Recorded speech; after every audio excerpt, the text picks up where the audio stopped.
गड़जात राज्य धवलनगर कटक सहर कला संस्कृति ऐतिह्य एवं परंपरा रे समृद्ध सहर वाणिज्य शिक्षा क्षेत्र में कटक सहर सर्वाग्रे। कटक सहर एवं राजधानी भुवनेश्वर ठारू 100 किलोमीटर गले पड़े गड़जात अंचल नरसिंहपुर।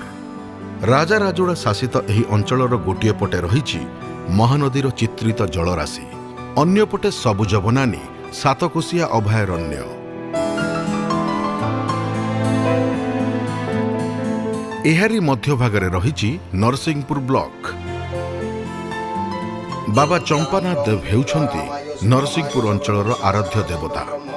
आउ बाबा शिवशंभुଙ୍କ अग्रगण्य बाबा चंपानाथଙ୍କ नाम अनुसार नामित चंपेश्वर ग्राम।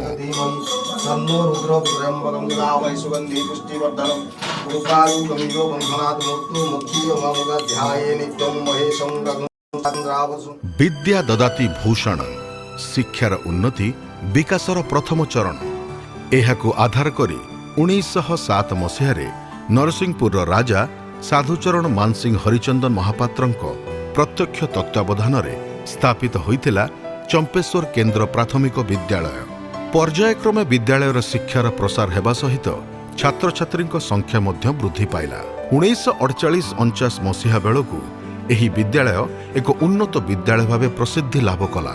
एहारी मध्यरे 28 जन प्रधान शिक्षक एवं प्रधान शिक्षयित्री निष्ठार सह निजर दायित्व संपादन करी समाज को अनेक उज्ज्वल तारका प्रदान कर सारे।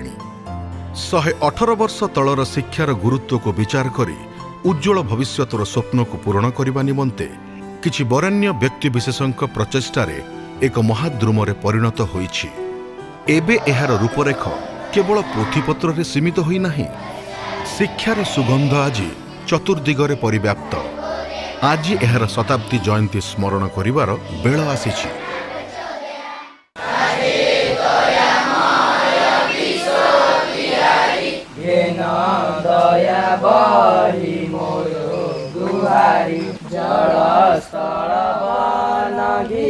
कवि रामकृष्ण नंदଙ୍କ रचित आहे दयामय कविता महात्मा गांधी साबरमती आश्रमर प्रार्थना सभारे गान करा जाउथिला। विद्यालय हेउछि एक सुंदर भविष्यतर आरंभ। जीवनर प्रथम एवं सर्वोत्तम शिक्षा उत्तर पीढ़ी को सठिक प्रणाली रे गढ़ी तोलिबार एक बलिष्ठ भूमिका ग्रहण करे। छात्र छात्री को विषयगत शिक्षा सांगकु नैतिक ज्ञान संस्कार एवं जीवन शैलीर ज्ञान विद्यालय ही मिली थाए। एही सबु दिग को चिंतन करी चंपेश्वर ग्रामवासी उच्च आकांक्षा को पूरण करने निमंते 1948 मसीहारे स्थापित होइथिला सरकारी मध्य इंग्राजी विद्यालय। विगत 77 वर्ष मध्यरे 24 जन प्रधान शिक्षक एवं शिक्षयित्री तत्वावधान अनेक छात्र छात्री उन्नत भविष्यत गठन होइछि। एठिकार प्रथम प्रधान शिक्षक होती चंद्रशेखर महोदय एवं शेष प्रधान शिक्षक होती दिलीप कुमार चंड। एवं मु प्रधान शिक्षक भाव में कार्यरत। एठिकार पुरातन छात्र छात्री माने अति सचेतन। एठारे 3टी स्कूल अवस्थित। परवर्ती समय रे 2020 मसीहारे सरकारी मध्य इंग्राजी विद्यालय सह चंपेश्वर केन्द्र प्राथमिक विद्यालयर मिश्रण होई एहा सरकारी उच्च प्राथमिक विद्यालय चंपेश्वर नाम विदित होइछि। कथारे अछि सा विद्या जा मुक्ति देय। जड़े नारी शिक्षित हेले परिवार शिक्षित हुए एवं एक परिवार शिक्षित हेले समाज विकसित हुए।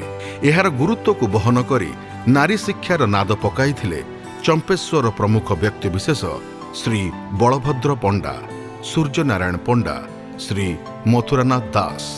1986 मसीहार एक शुभ मुहूर्त वरेण्य व्यक्ति मानकर प्रचेष्टारे आरंभ होइथिला जगन्नाथ बालिका उच्च विद्यालय।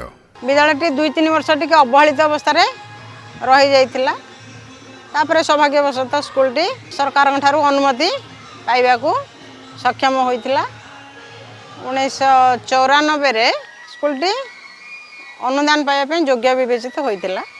1991 मसीहा ठारू वीडियो भल लागिले लाइक करिवे, शेयर करिवे, कमेंट करिवे, चैनल को सब्सक्राइब करिवे भूलिबेनी। सब्सक्राइब करिवे करके बेल नोटिफिकेशन को दबाइ देबे। चंपेश्वर ग्रामर बंगला पोखरी उपकंठरे थिबा